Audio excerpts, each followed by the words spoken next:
जम्मू कश्मीर के पुंछ में आतंकी मुठभेड़ में शहीद हुए राइफलमैन विक्रम सिंह नेगी को उनके पैतृक घाट पर सैन्य सम्मान के साथ अंतिम विदाई दी गई। शहीद विक्रम सिंह नेगी का पार्थिव शरीर उनके पैतृक गांव विमाण लाया गया। उन्हें अंतिम श्रद्धांजलि देने के लिए भारी संख्या में लोग जुटे। कैबिनेट मंत्री सुबोध उनियाल, मंत्री प्रसाद नैथानी, पूर्व विधायक ओम गोपाल रावत, टिहरी के डीएम और एसएसपी ने उनके पार्थिव शरीर पर पुष्प चक्र अर्पित कर उन्हें श्रद्धांजलि दी।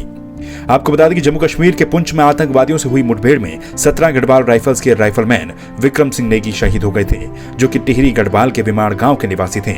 शहीद राइफलमैन विक्रम सिंह नेगी के घर में उनके पिता, माता, दादी, पत्नी और एक पौने 2 साल का बेटा भी है। लेकिन पाकिस्तान के दुस्साहस पे जिस तरह से दुस्साहस कर रहा है, उस पर भारत सरकार इसको लेकर के बहुत ज़्यादा गंभीरता से इसको लिया है। और अमित शाह जी का जब गृहमंत्री का बयान भी आपने देखा होगा कि भारत की तरफ से बड़ी से बड़ी कार्रवाई करके मुझको जवाब दिया जाएगा।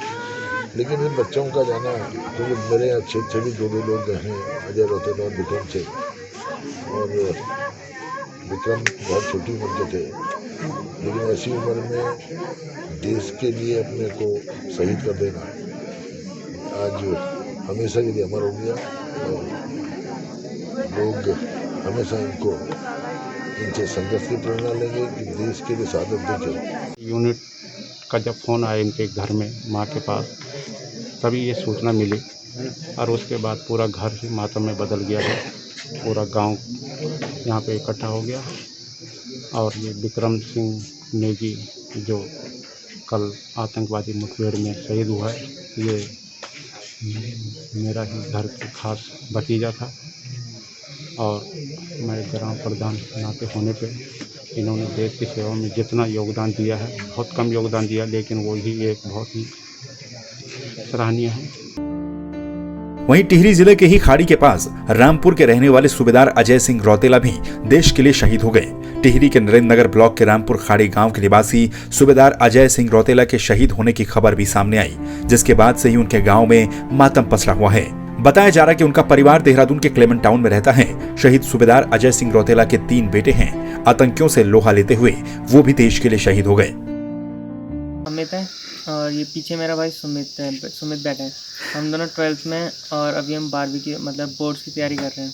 अच्छा बेटा, आपके पापा कब आखिरी बार कब आपसे बात हुई, कब वो घर आए थे? बात तो रोज़ होती रहती थी। घर वो पिछले महीने आए थे, मतलब पिछले महीने छुट्टी काट के गए थे ड्यूटी पे वापस। बात तो डेली होती है हमारी, व्हाट्सएप पे, कॉल पे नहीं होती थी। अच्छा, तो क्या बोलते थे आपके पापा आपको हमेशा? क्या कुछ नहीं, बस वो वही बोलते थे कि पढ़ाई पे ध्यान देना, एनडीए की तैयारी करो, फॉर्म वॉर्म भर देना। अच्छा, बस यही सब। अच्छा। तो इस समय कहाँ रहते थे आप? इस समय हम क्लेमेंट टाउन में रहते थे। अच्छा। हम अपनी मम्मी के साथ और बड़े भाई के साथ। अच्छा। तो क्या सूचना मिली अभी आपके पापा के बारे में? अभी बोल रहे हैं कि सर्च चल रही है, अभी मिली नहीं है। अच्छा। हाँ, वो है अजय रौतेला, हमारा भतीजा था। वो भतीजा है वो। और उसके पिताजी के नाम अब्बल सिंह रौतेला। उनकी 2016 में उनकी मृत्यु हुई। उसकी माता थी श्रीमती सोना रौतेला। 1995 में उनकी मृत्यु हुई। अब ये आर्मी में था, इसको सूबेदार था ये। अच्छा। अभी 1 महीने पहले छुट्टी काटे गए। अच्छा। उसके बच्चे रहते हैं देहरादून में, क्लेमेंट टाउन में। अच्छा। उसके बड़े लड़का अरुण है, अरुण रौतेला। उसने बीटेक करे, वो 23 साल का है। 2 उसके ट्विन्स हैं, 17 साल है, इंटर में पढ़ते हैं। और 1 महीने छुट्टी काटे गया था। और वो पुंछ राजौरी उसकी ड्यूटी से लगी हुई। और हमारे ये आसपास गांव के वहाँ और भी लड़के हैं आर्मी में।